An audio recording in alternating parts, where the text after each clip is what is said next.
Okay. So you want to get to it? Let's get to it, okay? Not a good game for the Leafs.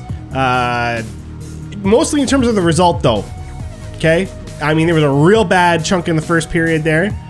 3 minutes was all it took to destroy us. Okay, and a real bad, like, 5 minutes at the end. Other than that, any of the mistakes that the Leafs made in that other chunk there, the majority of the game, Winnipeg was making them too. I did not feel like the Leafs really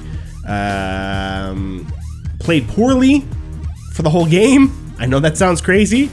I'm not trying to say that Winnipeg didn't earn their win, though.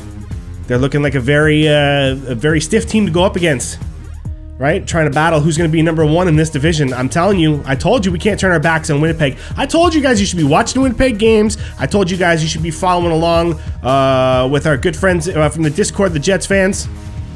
We got them there. We got them here that show up in this thing. Follow along with them, man. Find out what's going on with the Jets. Let's put the pressure on them, okay? I said that last game. Nobody listened to me. Well, here we go again. Here we go again, you know? Winnipeg is a team to watch out for Toronto, for sure. It's just it. It's just it. So until they can solve that, I know that we're going to talk about some of the goalie issues. It's going to happen. There are going to be people who lose it over our goalie's performances tonight.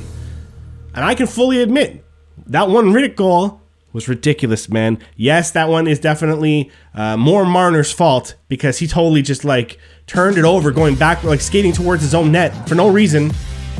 You know, he could have got rid of it before that. He was trying to make a better play, but he didn't have the room to do so. Bad judgment, whatever, it happens. That's definitely more Marner's fault than it is Riddick's, let's be real.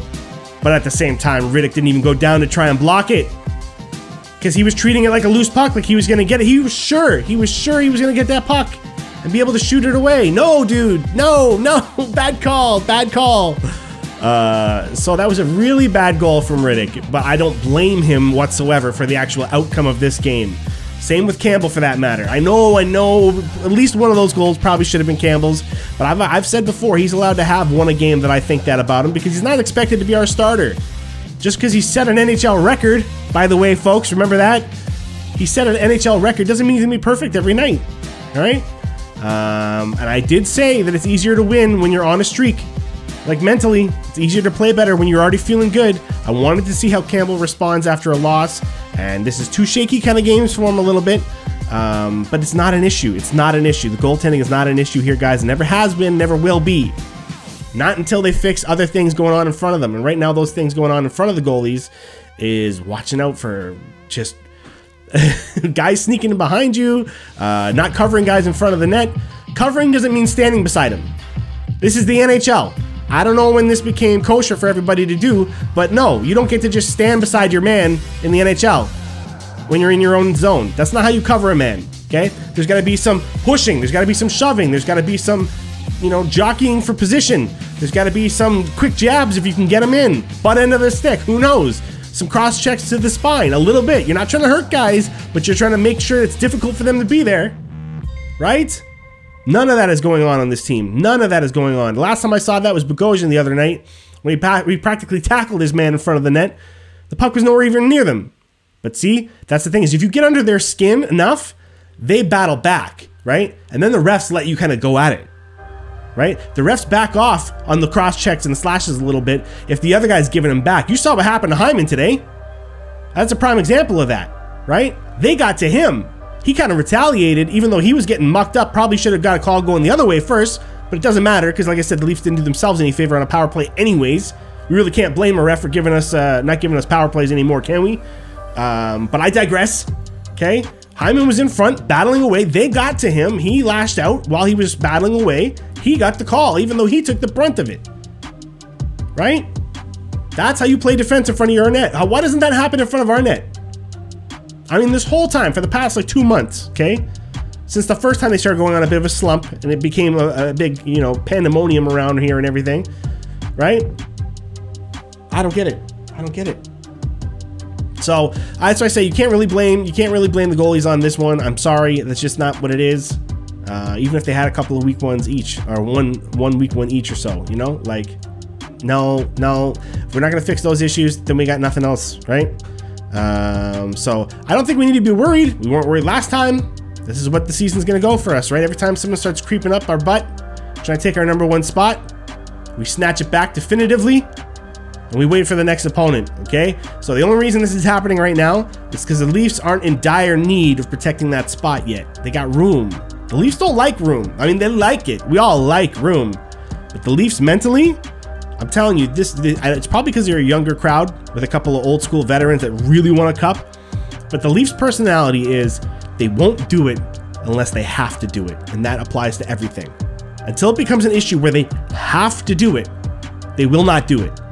And that goes for like covering in front of their net properly. That goes for scoring on the power play. That goes for some of the goaltending performances in the past and stuff like that. Everything. This team is made up of, it needs to be the most dire situation ever, and then they'll perform at levels you've never seen before. You know? But until then, until they're not forced, or if they're never forced to do it, you're going to see mistakes like tonight's game. You're going to see games like that sometimes where it just goes completely sideways and you're like, is this the same team I saw from the other night? Yes, yes it is. It's just there's not as much at stake tonight, that's all. And you could say Winnipeg second in the division. That should be a very important game for the Leafs to secure #1. Honestly, the Leafs couldn't even care less about #1 right now. They really couldn't. They're worried about first round. For all the jokes and all the stuff that Leafs fans have to deal with about first round exits, these players deal with it more. And they are dying to prove themselves this year. That's all they're focused on, these guys, I'm telling you. So it's kind of a distraction for what's going on in the regular season. And sometimes a team like Winnipeg sneaks in there, puts out a pretty good game, and you're too distracted about other things to really be focused enough to take them down. So it would happen to any of us. So I'm not criticizing them. It's nothing to worry about. And they're gonna be back, man. They're gonna be back. We play this team like another 3 times next week, don't we? Something like that. I don't know, man. I don't know, but yeah, I was all for this all-Canadian division at the start, but like it's getting intense now. It's kind of not fun anymore because every game means something now. Every game. There's no games where you mentally kind of just get to check out, and that goes for the players too. It all means something. This is a tough season for all 31 teams in the NHL having to go through what they're going through. So my hat's off, respect to each and every one of them. If you're watching hockey this year, respect to you and your fans, or you and your team as well, because man, this is the most grueling season, that even worse than last year, because last year was just a playoff series. This is a whole season under these conditions. Right? So anyways, that's what I think about that, okay? I want to see what you guys are saying about that. I always want to hear from you, all right? Quick before you go, I want to remind you, I'm also on Twitch after every Leafs game just talking about what happened. It's seriously blowing up way bigger than the gaming stuff, so if you like NHL but you also like talking hockey, come on out after every Leafs game, only on Twitch.